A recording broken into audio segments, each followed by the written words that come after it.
अभी भी समय है, देर नहीं हुई है। मैं आज ही प्रियंका बहू और दक्ष बेटे से माफी मांगकर उन्हें घर वापस ले आऊंगी। आज तुमने मेरी आंखें खोल दी। कमला जी ने अपनी बेटी दिव्या से कहा, हाँ मम्मी, बहुत सहली भैया भाभी ने आपकी नाराजगी। अब आप सम्मान से उन्हें अपने पास वापस बुला लो। शायद यही हम सबका प्रायश्चित है। दिव्या ने रोते हुए फोन पर कमला जी से कहा। 2 बेटों और 1 बेटी की मां कमला जी का जीवन बहुत ही कठिन था। शादी के 10 साल बाद ही पति उनके ऊपर सभी जिम्मेदारियों का बोझ डालकर चले गए। ससुराल वालों ने हिस्सा देने से मना कर दिया। अकेली विधवा मां के लिए 3 बच्चों का भविष्य संवारना बहुत मुश्किल हो रहा था। जीवन में पैसे पैसे के लिए संघर्ष करती कमला जी का मन भी कठोर हो गया था। वक्त का पहिया घूमा और कमला जी के संघर्षों का उन्हें सुखद परिणाम भी मिलने लगा। बड़ा बेटा लक्ष्य सरकारी ऑफिसर, छोटा बेटा दक्ष सॉफ्टवेयर इंजीनियर और बेटी दिव्या की शादी भी एक अच्छे परिवार में हो गई थी। दिव्या के पति विमल का अपने मित्र के साथ भागीदारी में अच्छा बिजनेस था। बहुत अच्छे से खोजबीन के बाद उन्होंने लक्ष्य के लिए अमीर घर की बेटी काजल को अपनी बड़ी बहू बनाया। काजल के सभी नखरे वह हंसकर पूरे करती। काजल भी अपनी सास की दुखती रग को पहचान चुकी थी, इसलिए वो भी कमला जी को महंगे महंगे गिफ्ट देकर उन्हें खुश कर देती थी। दक्ष ने अपने मित्र की बहन प्रियंका के साथ शादी करने की बात जब कमला जी को बताई तो उन्हें ये अच्छा नहीं लगा, क्योंकि उन्होंने दक्ष के लिए काजल की चचेरी बहन को पसंद कर लिया था। लेकिन अपनी पसंद बताकर दक्ष ने कमला जी के अरमानों पर पानी फेर दिया।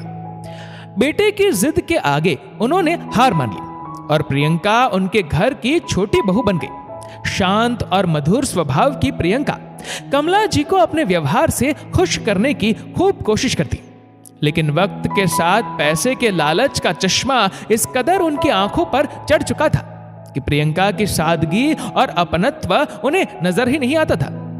वो काजल के साथ मिलकर आए दिन प्रियंका पर तानों की बौछार करती रहती। दिव्या भी जब मायके आती तो वह भी मां और अपनी बड़ी भाभी का ही साथ देती। घर में मनमुटाव और अशांति न हो, इसलिए प्रियंका दक्ष से अपने ऊपर हो रहे मानसिक तनाव को छुपा लेती। लेकिन बात कब तक छिपती।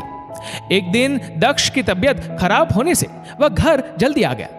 घर में घुसते ही उसके कानों में अपनी मां की आवाज पड़ी, न चमड़ी और न ही दमड़ी, न जाने कैसे मेरे बेटे को फंसा लिया। खूब पहचानती हूँ तुम जैसे गरीबों को। जहां कोई अमीर लड़का दिखा, फंसा लिया उसे अपने प्रेम जाल में। सिर्फ और सिर्फ तुम्हारी वजह से मेरा लाखों का नुकसान हो गया, वरना काजल बहू की बहन भर भर कर पैसे लाती। मेरी भी मती मारी गई थी जो दक्ष की बात मान ली। अपने मरने की धमकी देकर डराया होता तो मेरा दक्ष कभी मेरी बात नहीं टालता और ना ही तेरी मनहूस शक्ल देखनी पड़ती मुझे, कंकड़ कही की। चिंता मत करो माँ, अब तुम्हें कभी देखनी भी नहीं पड़ेगी। अच्छा हुआ आज मैं बीमार हो गया और घर जल्दी आ गया, नहीं तो मुझे पता ही नहीं चलता कि मेरी माँ बहुत पहले ही बीमार हो चुकी है और उनका इलाज भी शायद किसी डॉक्टर के पास नहीं बल्कि वक्त के पास है। मैं आज ही प्रियंका को लेकर ये घर छोड़कर जा रहा हूँ। माँ, आपके लिए कब से पैसा ही सब कुछ हो गया। दक्ष की बात सुनकर कमला जी ने उसे रोकने की कोशिश भी नहीं की। प्रियंका ने घर ना छोड़ने की बात कही, लेकिन दक्ष ने उसे अपनी कसम देकर चुप करा दिया। घर छोड़े पूरे 2 साल हो गए और इन 2 सालों में बहुत कुछ बदल गया। काजल के लिए अब कमला जी एक बोझ हो गई थी। दिव्या का भी मायके आना कम हो गया।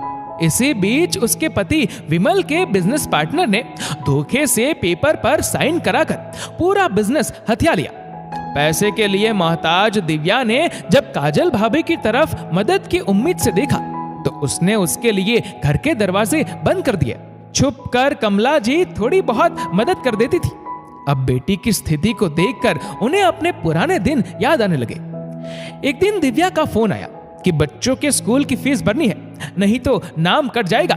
माँ, लक्ष्य भैया से बोलो कुछ मदद कर दे। अब वह उसे कैसे बताती कि पैसों पर गुमान करने का गुण लक्ष्य को उन्हीं से मिला है और वह भी अमीरी के रंग का चश्मा पहने हुए है। 2 दिनों बाद आज फिर माँ को दिव्या का फोन आया और उसने बताया कि कहीं से दक्ष भैया को उसकी स्थिति के बारे में पता चल गया, इसलिए आज वो और भाभी उनसे मिलने आए थे। दक्ष भैया तो गुस्सा भी थे कि मैंने उन्हें अपनी स्थिति के बारे में क्यों नहीं बताया। भैया भाभी हमारी आर्थिक मदद के लिए कुछ पैसे भी देकर गए हैं। माँ, प्रियंका भाभी कंकड़ नहीं, खरा सोना है, पारस है। अभी भी देर नहीं हुई है माँ। भैया भाभी आपको बहुत याद कर रहे थे, उन्हें वापस बुला लो। बेटे की बात सुनकर आज उनकी आंखों पर से पैसों के लालच का काला चश्मा उतर चुका था और उन्होंने फैसला लिया कि अपनी गलती का प्रायश्चित करेंगे, क्योंकि अभी भी समय है, देर नहीं हुई है। दोस्तों, इस वीडियो को लेकर आपकी क्या राय है नीचे कमेंट करके जरूर बताएगा। और अगर आपको वीडियो अच्छा लगा हो तो इस वीडियो को लाइक करेगा, शेयर करेगा ज्यादा से ज्यादा लोगों तक। और ऐसे ही और भी इंस्पिरेशनल वीडियोस के लिए सब्सक्राइब करें हमारे यूट्यूब चैनल को और फेसबुक पर फॉलो करें हमारे पेज को। धन्यवाद।